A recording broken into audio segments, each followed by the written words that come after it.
देववाणी संस्कृत ट्यूटोरियल में आपका स्वागत है।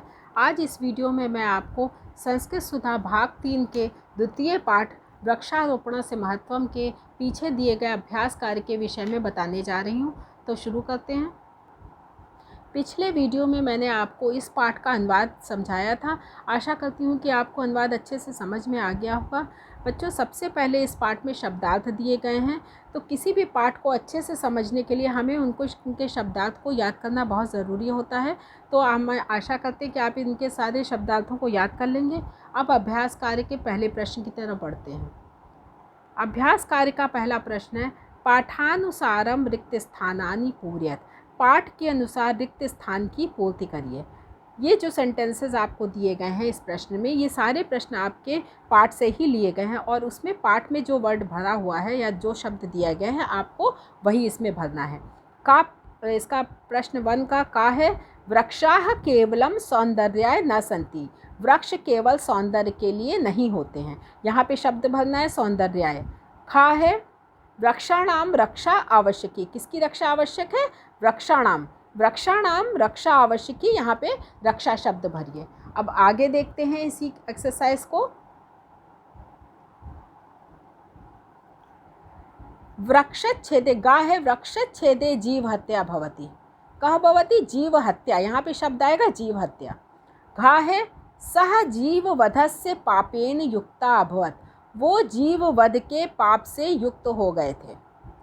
अंगा है, एकदा इंद्रः एकम वृक्षम अच्छिन्नत। यहाँ पे शब्द इंद्रः भरा जाएगा। चलिए आगे नेक्स्ट देखते हैं। प्रश्न नंबर 2 में है, अधोलिखिता नाम परस्परम मेलनम कुरुत। निम्नलिखित का परस्पर मेल कीजिए। यहाँ पे 2 स्तंभ दिए हुए हैं। इन दोनों स्तंभों में जो शब्द दिए हैं उनको आपको सही से मैच कराना है, आपस में मेल कराना है। 10 हृद समः पुत्रा। 10 तालाबों के बनाने से जो पुण्य प्राप्त होता है वो एक पुत्र के उत्पन्न करने से होता है या एक संतान के उत्पन्न करने से होता है। तो यहाँ पर क्या आएगा? पुत्रा। वृक्षाणाम अभावे मरुभूमि प्रसारा। वृक्षों के अभाव से मरुभूमि का प्रसार होता है। 10 कूप समा, यहाँ पे शब्द आएगा वापी। 10 कुओं के समान क्या होता है? एक जलाशय होता है। 10 वापी समो हृदय।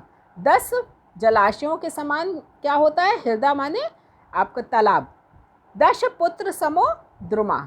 10 पुत्रों को उत्पन्न करने से जो पुण्य प्राप्त होता है वो एक पेड़ उगाने से होता है। तो यहाँ पे द्रुमा लिखेंगे। अब अगला प्रश्न देखिए। उचित पदम उचित स्तंभे लिखत। उचित पद को उचित स्तंभ में लिखिए। यहाँ पर भी 2 स्तंभ बने हुए हैं। एक स्तंभ में नपुंसकलिंग शब्द लिखने हैं और दूसरे स्तंभ में हमें स्त्रीलिंग के शब्द लिखने हैं। और यहाँ पे बॉक्स में जितने भी शब्द हैं वो तो या तो नपुंसकलिंग के हैं या स्त्रीलिंग के हैं। तो देखते हैं पहला शब्द क्या है? मृत्तिका।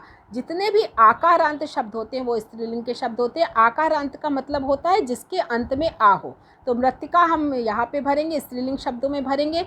जलानाम नपुंसकलिंग है तो या पहले स्तंभ में भरेंगे। कथा में भी आकारांत है, ये भी स्त्रीलिंग में भरेंगे। पोषणम नपुंसकलिंग। ग्रहम नपुंसकलिंग। एका ये आकारांत है, ये भी स्त्रीलिंग का शब्द है, स्त्रीलिंग के स्तंभ में आएगा।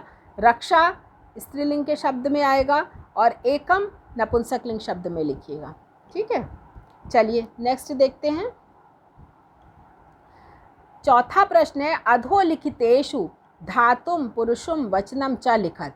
नीचे लिखाए गए क्रियाओं की हमें धातु लिखनी है, पुरुष लिखना है और वचन लिखना है।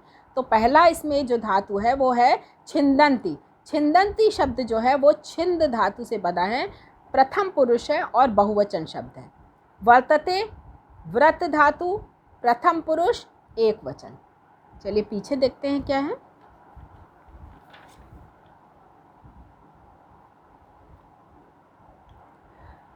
अगला है शब्द अभवत। भू धातु, प्रथम पुरुष, एक वचन। जानन्ति ज्ञा धातु, प्रथम पुरुष, एक वचन बहुवचन। करिष्यत क्री धातु, मध्यम पुरुष, बहुवचन। और आखिरी है संति, ये अस धातु का है, प्रथम पुरुष है और बहुवचन है।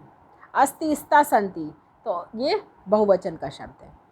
5वां प्रश्न देखिए। 5वें प्रश्न में जो शब्द दिए गए हैं उनके शब्दों में अक्षरों का क्रम सही सीक्वेंस में नहीं लिखा है। अक्षर आगे पीछे लिखे हैं, उन अक्षरों को हमें सही सीक्वेंस सही क्रम में लगा के एक सार्थक शब्द बनाना है। तो पहला इन्होंने उदाहरण का अर्थ स्वयं दे रखा है, क्षारोपणस्य व्री और पा, तो वृक्षारोपणस्य होगा। फिर नेक्स्ट वाले में देखिए, का के जितने भी अक्षर दिए गए हैं उनको मिला के कौन सा शब्द बनता है, मरुभूमि प्रसारः। खा में श्री जगदीश चंद्र, गा में परिवेशस्य, घा में छायादानेन और अंगा में दशवापी समो। लास्ट वाले में है दशवापी समो। अब नेक्स्ट प्रश्न देखते हैं। अगले प्रश्न में हमें एक पद में उत्तर लिखना है, एक पदेन उत्तरम लिखत। ठीक है, तो पहला प्रश्न है इसका, वृक्षाः केवलम किमर्थम न सन्ति। वृक्ष किस लिए नहीं होते, केवल किस लिए नहीं होते, सौंदर्याय, सिर्फ सौंदर्य के लिए नहीं होते हैं। तो यहाँ पे एक पद में क्या उत्तर लिखेंगे, सौंदर्याय। फिर खा है, वृक्षाणाम अभावे कस्य प्रसारा संभवति। वृक्षाणाम अभावे मरुभूमि प्रसारा संभवति। यहाँ पे अगर आपको एक शब्द में लिखना है तो मरुभूमि लिखेंगे, और अगर पूरे सेंटेंस में लिखना है, एक वाक्य में लिखना है, तो उसका उत्तर होगा वृक्षाणाम अभावे मरुभूमि प्रसारा संभवति। फिर गा है, केचित स्वार्थपूर्तये किम कुर्वन्ति, तो यहाँ पे उत्तर होगा वृक्षान् छिन्दन्ति। फिर घा है, एकदा इंद्रः कम अच्छिन्नत, मतलब इंद्र ने क्या काट दिया था, तो यहाँ पे उत्तर आएगा एकम वृक्षम। एकदा इंद्रः एकम वृक्षम अच्छिन्नत।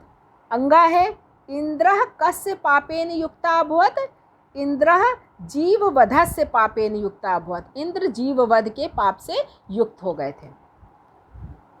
अब इसी पाठ का आखिरी प्रश्न है, श्लोक पूर्तिम कुरुत। तो ये श्लोक आपको लर्न करना चाहिए, पूरे अच्छे से याद होना चाहिए, और इसमें जितने भी रिक्त स्थान हैं वो श्लोक से ही दिए गए हैं। तो देखिए, दश कूप समा के बाद वापी लिखिए, दश वापी समो हृदय, दश हृदय समः पुत्र, दश पुत्र समो द्रुमा। तो यहाँ पे आपको इस पाठ का सारे अभ्यास कार्य समाप्त हो जाते हैं। तो आशा करती हूँ कि आपको सारे अभ्यास कार्य समझ में आ गए होंगे। अगर कुछ समझ में नहीं आया तो आप कमेंट बॉक्स में कमेंट करके पूछ सकते हैं, और वीडियो को लाइक करिए और चैनल को सब्सक्राइब करिए। धन्यवाद।